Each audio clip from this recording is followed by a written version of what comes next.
Warhammer 40,000 Rogue Trader is the first game of its kind to exist in the 40k universe.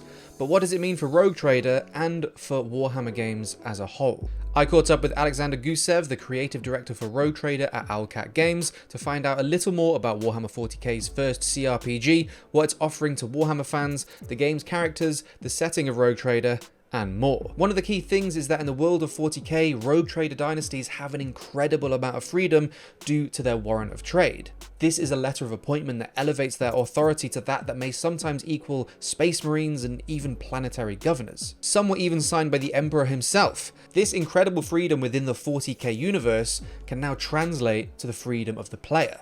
You can go to places where other people rarely go. You are also given more freedom than almost anyone within the setting. You're also given more freedom in how you interact with others. Like, for example, most Imperial servants will only be able to interact with Xenos in the way of killing them, while you can actually talk to them, and it is not completely heresy.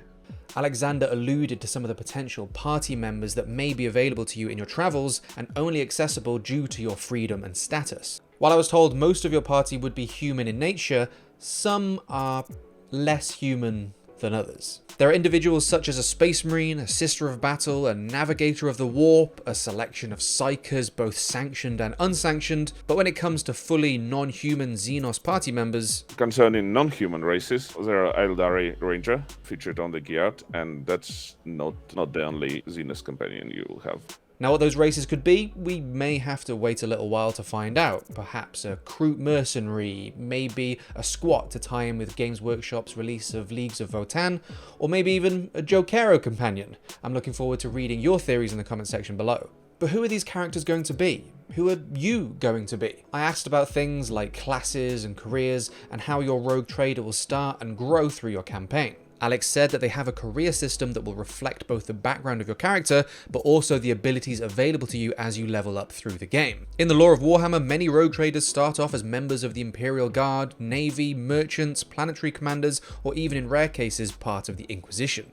With these concept artworks that Owlcat shared with me, we know of at least two potential backgrounds, a commissar and a crime lord, with no doubt many more to come. How this connects to your ancestor Theodora, the individual we saw in the trailer, we don't yet know, only that you are her heir, but potentially not the most direct descendant or even first choice to take up the mantle of Rogue Trader. It appears then that this Rogue Trader dynasty was created and has thrived way before your character's status was elevated, and therefore there's both a ship under your command and worlds under your influence. Your ship is a giant cathedral fortress factory, so there will be some adventures within the ship itself. About the dynasty, the most important part the dynasty gives you is the trade empire within Karanos Expanse. It has some worlds within it. One of them, for example, is Janus. It's a world covered in jungle that was repurposed because of its plant life. It was repurposed for agriculture. And well, currently it is in some sort of trouble. I cannot really delve into it right now. Another world that is under your protection is a Forge world that is actually under Mechanicus rule, but it is within your trade empire, so you have some relationship with it. You will have your capital, where you will interact with some noble houses that were given titles by different members of your dynasty.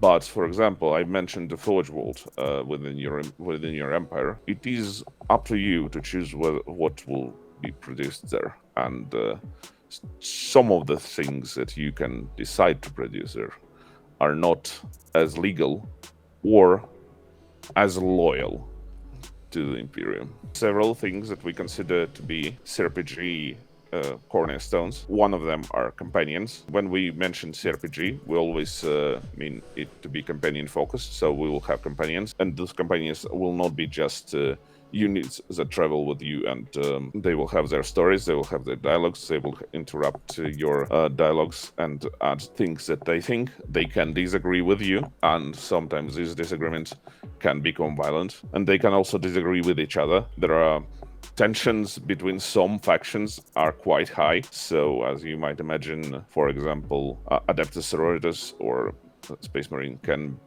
be quite wary of Xenos in your party. Another thing that we consider to be inherent part of what RPG is basically playing with your role, having your role not being just a thing you assume during your playthrough, but the thing that you can play with. So you can define it, you can change it, and this means that we want your choices to really matter, to change who you are, how people react to you. And so there will be numerous places within the game where you can change the way the world will work from now. Sometimes in minor issues, sometimes in more major.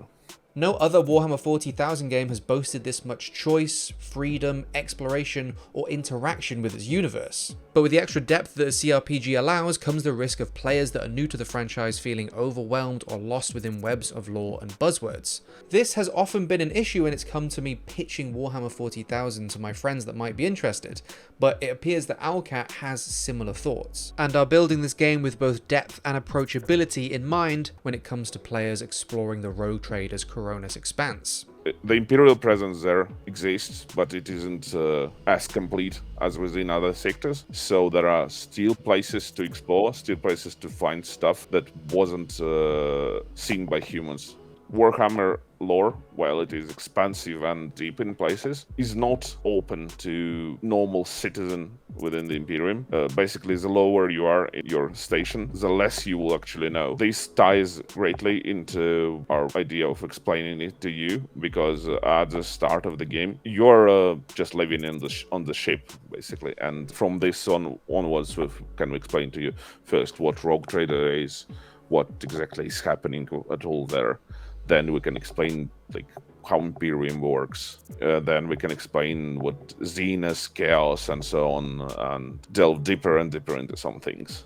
Rogue Trader seems to want to allow players to experience more than the combat and war of Warhammer 40,000. While battles and bloodshed will still be a core part of the game, as with any other CRPG, the genre allows the other parts of life in the 41st millennium to shine a little brighter, for those stories to be told and those characters and archetypes to be fleshed out in a way that may not have been possible in a game that's set primarily on a battlefield. People who are not delving deep into Warhammer lore, that this is a setting only about war, where Space Marine skill works and nothing else basically happens. It's always war, and they just assume that the setting kind of makes no sense. While people who read the Black Library books, they know that there are forge worlds where all this stuff is produced, hive worlds where billions of people live, and where the armies of Imperium are grown and trained. It's not exactly about the lack of war. It's more about there's also other stuff. It gets to explore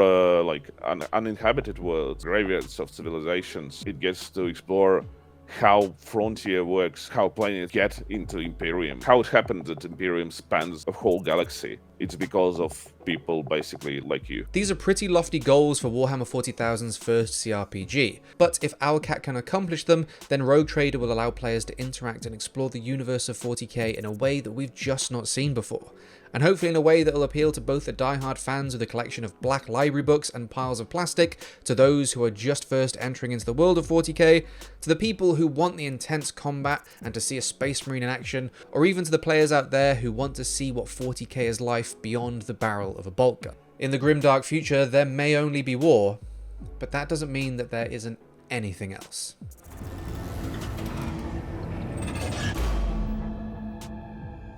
Thank you so much for watching. I hope you enjoyed and can tell I'm very excited about this game. If you are as well, let me know your thoughts in the comments section below or tweet me at IrregularDave.